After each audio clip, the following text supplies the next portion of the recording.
Hello everyone, नमस्कार। Welcome back again to एडुवर्ड्स channel. मैं आपका एजुकेटर सैयद शाहबाज दिल से स्वागत करता हूं हमारे एडुवर्ड्स चैनल पे।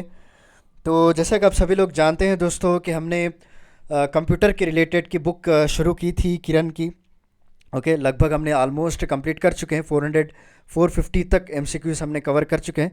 अब हार्डली ये क्या 2 वीडियो आएगा इसमें, और सारी सीरीज़ हम जितने भी इंपॉर्टेंट क्वेश्चन है उसको कंप्लीट कर देंगे।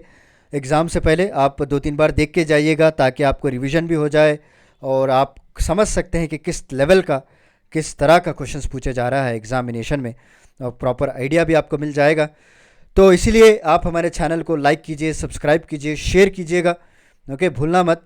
और दोस्तों में भी बताइए कि इस तरह के इंपॉर्टेंट वीडियोस लाए जाते हैं, और मॉर्निंग आपको हिंदू न्यूज़ की एनालिसिस भी की जाती है हमारे दूसरे एजुकेटर जी के द्वारा, प्रकाश जी के द्वारा। वो भी बहुत ही बढ़िया एनालिसिस करते हैं। हमारे चैनल पे अपलोडेड होता है वो हर सुबह, आपको मिल जाएगा। राइट, तो चलिए शुरू करते हैं। Let's start without any delay दोस्तों। तो चलिए, पहला क्वेश्चन यहाँ बनता है, to locate data item for storage is known as, that is option 4 fetch हो गया दोस्तों। ओके, फेच का बहुत सारे मीनिंग्स होते हैं अगर आप इंग्लिश में मुझे पूछेंगे। ओके, सो फेच का मतलब होता है किसी चीज़ को लेना, या फिर गेटिंग डेटा रेडी करना, या फिर किसी ऑब्जेक्ट को एक जगह से दूसरी जगह को पहुंचाना। सब कुछ बहुत सारे मीनिंग्स होते हैं यहाँ पे, बट टू लोकेट करना भी एक तरह का मीनिंग है फेचिंग का दोस्तों। ठीक है, so fetching a data items for storage, ये भी कर सकते हैं आप। So term use to describe interconnected computer configuration is, option 4 हो गया दोस्तों, multi processing. Okay, the term multiprocessing used to describe the interconnected computer configuration with 2 or more independent CPUs को एक सेंटर यूनिट बनाने में काम करता है। उसका स्ट्रीमिंग की बात करें, ओके, स्ट्रीमिंग होता क्या है दोस्तों? Streaming is nothing but technique for transferring a data. Streaming हो गया, या फिर मीडिया स्ट्रीमिंग आपने सुना होगा। It's a technique for transferring data so that one can be process as a study and continuous रहे स्ट्रीम। और स्ट्रीमिंग टेक्नोलॉजी आप किस तरह से आजकल ज़माने में यूज़ कर रहे हैं आप सभी लोग जानते हैं। जैसा इंटरनेट ग्रो हो रहा है, मोस्ट ऑफ द यूज़र्स जो है स्ट्रीमिंग प्लेटफॉर्म्स में आ रहे हैं, अपने राय को दे रहे हैं, अपने सजेशंस को दे रहे हैं। राइट, चलिए नेक्स्ट देख लेते हैं क्वेश्चन हमारा। So the symbol used in assembly language are, कौन सा सिंबल असेंबली लैंग्वेज में यूज़ किया जाता है? ऑप्शन 2 निमोनिक्स दोस्तों। Assembly language is a symbolic form of machine language. Assembly programs are written within short abbreviations called mnemonics, okay, that represent actual machine instruction दोस्तों। और assembly एक language program है, ठीक है, हम सभी लोग जानते हैं, निमोनिक फॉर्म में इसको लिखा जाता है। What type of network connection is not a way of connecting to the internet की बात करें तो ऑप्शन 1 होगा दोस्तों, TCP IP हो गया है। ओके, TCP का फुल फॉर्म क्या है? ट्रांसमिशन कंट्रोल प्रोटोकॉल, और IP का फुल फॉर्म है internet protocol, is a basic communication language और protocol of the internet. Next, how are the data organized in spreadsheet, किस तरह से ऑर्गेनाइज किया जाता है? रोज एंड कॉलम्स में ऑर्गेनाइज किया जाता है। आपने देखा होगा एक्सेल की फाइल होती है, ओके, रोज एंड कॉलम्स में इसको अरेंज करते हैं। ठीक है, एक सवाल है मेरा, आप चाहे तो इसे कमेंट सेक्शन में लिख के बताइएगा, और अगर आपने मेरा वीडियो देखा है प्रीवियस तो उस पर मैंने बताया भी है, तो देखा तो आप इजीली आंसर कर पाएंगे। जब भी आप एक वर्कशीट खोलते हैं या फिर वर्कबुक खोलते हैं एक्सेल की, तो कितने number of sheets by default open होते हैं दोस्तों? कितने नंबर ऑफ शीट्स, वर्कशीट जो होता है बाय डिफ़ॉल्ट ओपन हो जाता है? ये मैंने मेरे previous one of the previous video में बताया है। आप प्लीज़ इस कमेंट सेक्शन में बताइएगा कि आपने देखा है या नहीं, या नहीं पता है तो कोई प्रॉब्लम नहीं, ओके, आपको नेक्स्ट वीडियो में इसका आंसर भी मिल जाएगा। ओके, बट कमेंट सेक्शन में ज़रूर बताइएगा। चलिए नेक्स्ट देखते हैं, what process should be use to recall a document saved previously, तो करेक्ट आंसर है ऑप्शन 3 हो गया दोस्तों, open. Okay, next, a memory in CPU that hold program instruction, input data, intermediate result and the output information produce during processing is called, option 2 हो गया, primary memory दोस्तों।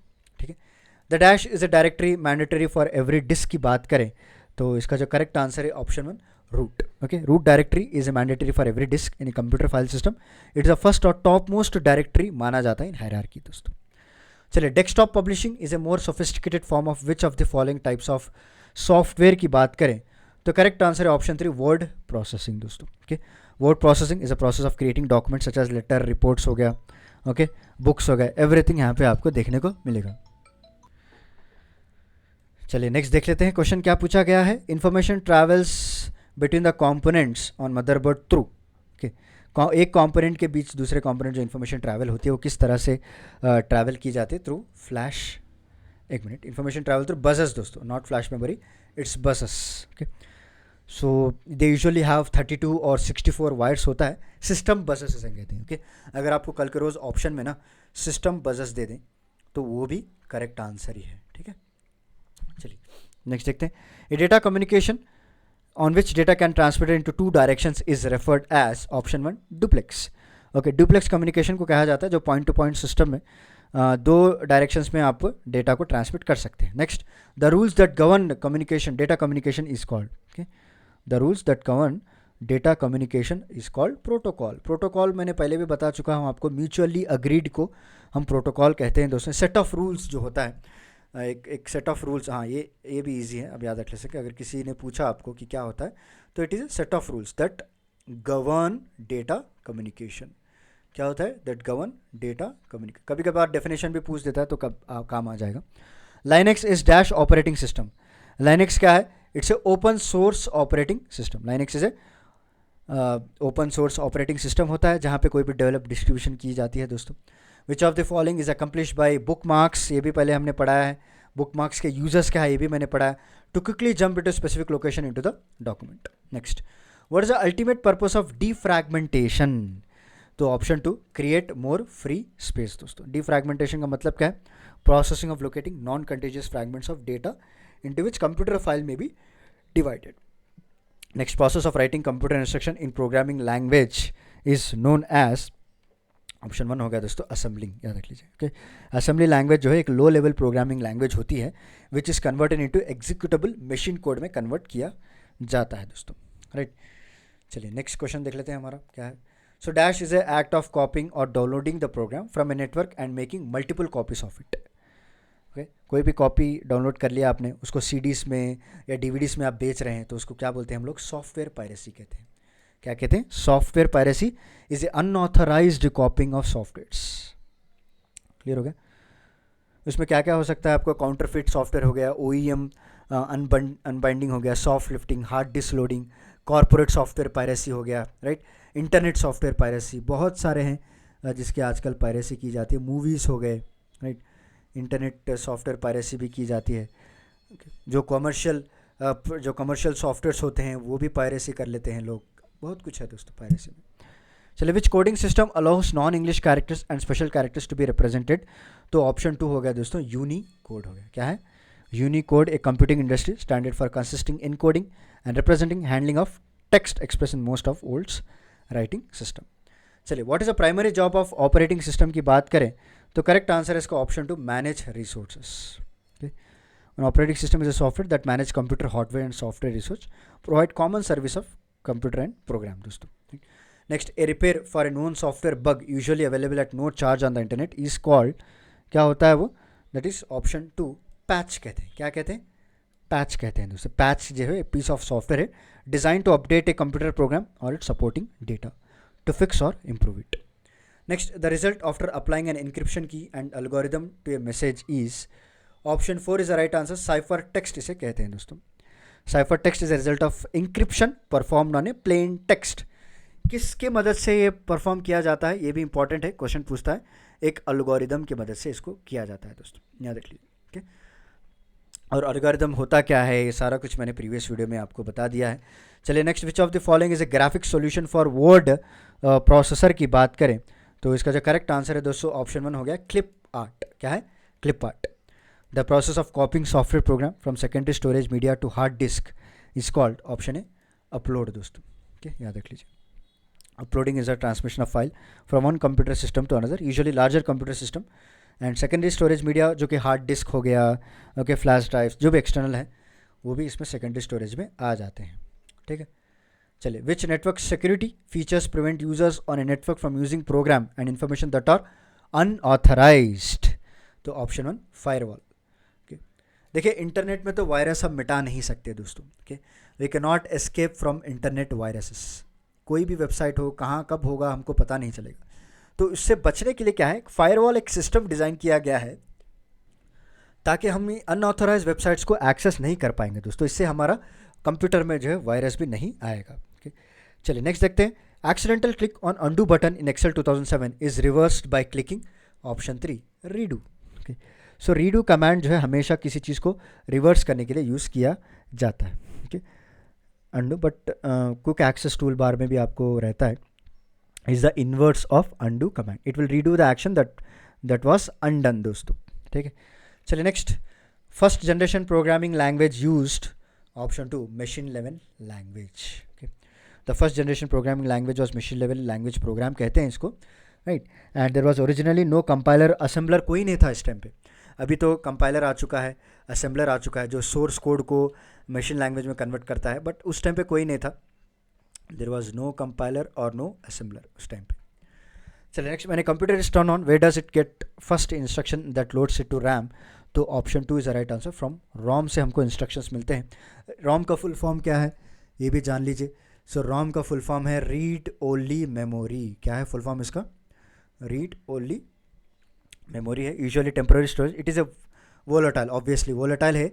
जैसे ही power of हो जाएगा आपका सारा डेटा उड़ जाएगा दोस्तों. ठीक है, नेक्स्ट है हमारा, what is the name for the thin credit card size device use principally on laptop to expand capabilities. तो इसका जो करेक्ट आंसर है दैट इज पीसी कार्ड्स, हम लोग इसे कहते हैं दोस्तों. क्या कहते हैं? PC cards. और thin and credit card size होते हैं वो लोग. एंड नोटबुक में या कंप्यूटर्स लैपटॉप्स में आपको देखने के लिए मिलेगा. ओके, एंड दिस डिवाइसेस में also use to permanently store data. Commonly laptops में यूज़ करते हैं दोस्तों. तो PC card is the right answer. When you save a file it's permanently saved on, option 3 hard drives. Hard drives हो, SSDs हो, वहाँ पे सेव हो जाते हैं. So good password helps organization. तो इसका जो करेक्ट आंसर है दैट इज ऑप्शन 5 हो गया. तो all of this securing information from spyware, from hackers, सब कुछ हो गया. Which of the following refers to an upside down mouse की बात करें तो इसका जो करेक्ट आंसर है दोस्तों देख लेते हैं एक बार. ऑप्शन 3 हो गया, track ball. Okay, so track ball is a computer cursor control device. याद रख लीजिए, ये भी एक कंप्यूटर कर्सर कंट्रोल डिवाइस है, याद रख लीजिए. इसका यूजर्स क्या है, क्या करता है? The track ball usually locate in the front of keyboard towards the user. And track ball is a upside down mouse होता है दोस्तों.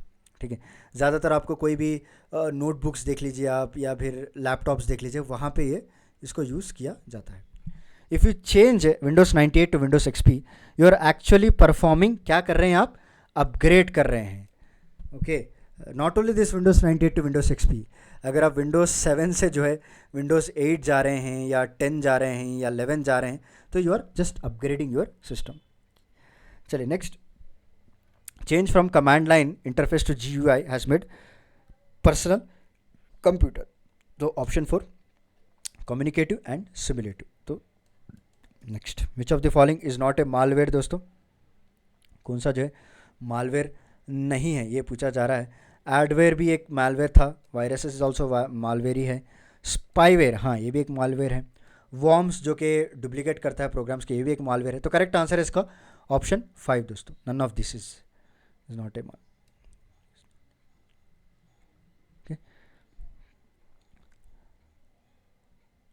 चलिए नेक्स्ट देख लेते हैं. So which option is for print preview in MS office की बात करें तो ऑप्शन 4. ओके, दोनों भी प्रिंट टैब भी जा सकते हैं आप या फिर Ctrl+F2 भी कर सकते हैं. तो दोनों is the right answer. That is option 4 is the right answer. Dash users palm operating system. दोस्तों पाम ऑपरेटिंग सिस्टम कौन यूज़ करते हैं? दैट इज लैपटॉप्स हो गया, PDS हो गया, स्मार्टफोन्स हो गया या फिर both 2 and 3, all of the above. तो करेक्ट आंसर है इसका 2 and 3, यानी PDS और स्मार्टफोन्स पाम OS यूज़ किया जाता है. ओके, PDA का फुल फॉर्म मैंने पहले भी बता दिया, दोबारा बता देता हूँ. PDA का फुल फॉर्म है पर्सनल डिजिटल असिस्टेंट. दोस्तों पर्सनल डिजिटल असिस्टेंट इसका फुल फॉर्म है. ठीक है, चलिए next. Java is referred as, that is option 1 programming language है दोस्तों. Java is a general purpose computer language है जो इसे यूज़ किया जाता है. एंड नेक्स्ट बात करें तो डैश और printed lines on the most products barcodes होते हैं. आप कोई भी प्रोडक्ट ले लीजिए सुपर मार्केट में जाके तो एक बारकोड आपको पीछे देखने को मिलता है जिसे स्कैन करके वो लोग रेट वहाँ पे सिस्टम में आपको दिखाई देता है. Right, they are use to automate super market checkout systems. Basically barcode use करते हैं. The first part of complete URL is the dash needed to access the web resource. तो इसका जो करेक्ट आंसर है राइट प्रोटोकॉल दोस्तों. ठीक है, सो URL का एक्रोनिम आप सभी लोगों को पता होगा, मैंने प्रीवियस वीडियो में भी बताया है. तो URL का फुल फॉर्म है यूनिफॉर्म रिसोर्स लोकेटर, ठीक है, यूनिफॉर्म रिसोर्स लोकेटर इसका फुल फॉर्म है। चलिए नेक्स्ट, विंडोज़ एक्सप्लोरर क्या होता है दोस्तों? विंडोज़ एक्सप्लोरर एक फाइल मैनेजर है, ओके, जहाँ से आप अपने सारे फाइल्स को एक्सेस कर सकते हैं। एक एप्लीकेशन की तरह काम करता है, right, and it provides a graphical user interface for accessing the file system. So if you copy equal to sum A1 is to A5 from cell A6 to cell B6, which formula will result for cell B6 in Excel 2007? तो इसका जो correct answer है that is option 1, sum B1 is to B5 दोस्तों। चलिए, RAM is used as a short memory because it is volatile. RAM का full form क्या है? Random access memory, right. तो ये वोलेटाइल होती है जैसे पावर गया, इसलिए इसको शॉर्ट टर्म मेमोरी भी कहा जाता है, प्राइमरी स्टोरेज के अंडर आता है। Next, the num lock key and caps lock key are considered dash key because their function changes each time when you presses them. It is called toggle key. Very very important. ये भी toggle key कहते हैं दोस्तों। caps lock is a toggle key determining whether upper letter हो या lower letter, smalls में लिखना है आपको, caps में लिखना है, वो determine करता है दोस्तों। It affects only the letter key. Okay. So caps lock की तरह ही आपको और एक देख रहा होगा आपने, num lock जिसे हम कहते हैं, राइट। ये भी एक toggle key है दोस्तों। अगर आप उसको ऑफ कर देंगे तो नंबर्स आप टाइप नहीं कर पाएंगे, तो num lock उसको रखना पड़ेगा। Next, OLE stands for object linking embedding, ठीक है। एक कंपाउंड डॉक्यूमेंट स्टैंडर्ड है जो डेवलप किया गया था माइक्रोसॉफ्ट कॉर्पोरेशन के द्वारा दोस्तों, right, and it enables to create object with one application and link that object in second application, okay. अगर आप कोई एप्लीकेशन में ऑब्जेक्ट क्रिएट करना चाहते हैं, उसको क्रिएट करके दूसरे एप्लीकेशन के ऑब्जेक्ट को आप लिंक कर सकते हैं, ठीक है। ये माइक्रोसॉफ्ट कॉर्पोरेशन के द्वारा इसको डेवलप किया गया है। Next, Microsoft word is an example of option 1 application software, okay. So application software है जहाँ पे आप जो है कई तरह के फंक्शंस कर सकते हैं। माइक्रोसॉफ्ट MS वर्ड हो गया, पावर पॉइंट हो गया, एक्सेल्स हो गया, राइट, तरह तरह के इसमें होता है। MS office is a total कहते हैं दोस्तों, ओके। टोटल इसका बंच जो उसे क्या कहा जाता है? MS ऑफिस कहा जाता है। MS ऑफिस में आपको बहुत सारे MS वर्ड हो गया, ओके, PPTs हो गए, ओके, एक्सेल्स हो गए, ये सारा कुछ आप बना सकते हैं। तो ये बेसिकली क्या होता है? ये पूरा एप्लीकेशन सॉफ्टवेयर होता है दोस्तों, ओके। चलिए next, which of the following is not an example of output device की बात करें तो ऑप्शन 3 माइक्रोफोन। देखिए, स्पीकर आउटपुट आपको साउंड देता है, प्लॉटर भी आउटपुट देता है, प्रिंटर भी आउटपुट है, मॉनिटर भी आपको डिस्प्ले देता है, बट माइक्रोफोन जो है अभी मैं यूज़ कर रहा हूँ ना, जो रिकॉर्ड कर रहा हूँ, ये मेरी आवाज़ इनपुट की तरह ले रहा है, नॉट एन आउटपुट। जब मेरा वीडियो आप प्ले करेंगे मोबाइल में या फिर आपके लैपटॉप्स में स्क्रीन पे, तब स्पीकर काम करेगा, तब क्या कहते हैं? वो आउटपुट डिवाइस कहते हैं उसको, ठीक है। चलिए next, the digital telecommunication term ISDN is an abbreviation for, तो इसका जो करेक्ट आंसर है that is option 5, ISDN integrated services digital network दोस्तों, ठीक है। चलिए, so it is set of communication standards for simultaneous digital transmission of voice, video, data, ये सारा कुछ इसमें होता है। सो पहली बार उसको जो है 1988 में इसको डिफाइन किया गया था दोस्तों। चलिए नेक्स्ट देखते हैं, नेक्स्ट क्वेश्चन क्या है हमारा। Which of the following is the correct arrangement of common data elements in an hierarchical order from the smallest to the largest? तो ऑप्शन 5 हो गया दोस्तों, bits, fields, records and files, okay. Next, software made freely available to the public by the publisher is called, ये भी important है, तो उसको हम फ्रीवेयर कहते हैं दोस्तों। कॉपीराइट तो नहीं हो सकता, एडवेयर, मालवेयर तो वायरसेस है, प्रोसेसर वेयर नहीं हो सकता, तो करेक्ट आंसर इसका ऑप्शन 3 फ्रीवेयर सॉफ्टवेयर है जो फ्रीली अवेलेबल होता है पब्लिक को बाय द पब्लिशर, ओके। तो this is about the end of the video दोस्तों। अभी लास्ट वीडियो आने वाला है हमारा, टोटल 550 MCQs है, मैं समझ रहा था कि सिर्फ 500 होंगे, चलो अच्छी बात है, और 50 MCQs हमको पढ़ने को मिलेंगे, राइट, और नए नए क्वेश्चंस देखने को मिलेंगे। तो चलिए मिलता हूँ मैं आपको अगले लेक्चर में नेक्स्ट 50 क्वेश्चंस के साथ, जो कि फाइनल वीडियो होगा, और उसके बाद मैं कंपाइलेशन भी ला दूंगा इसका। तब तक के लिए मिलता हूँ, take care, stay safe, stay healthy, और हमारे चैनल को शेयर करना मत भूलिएगा। Thank you so much.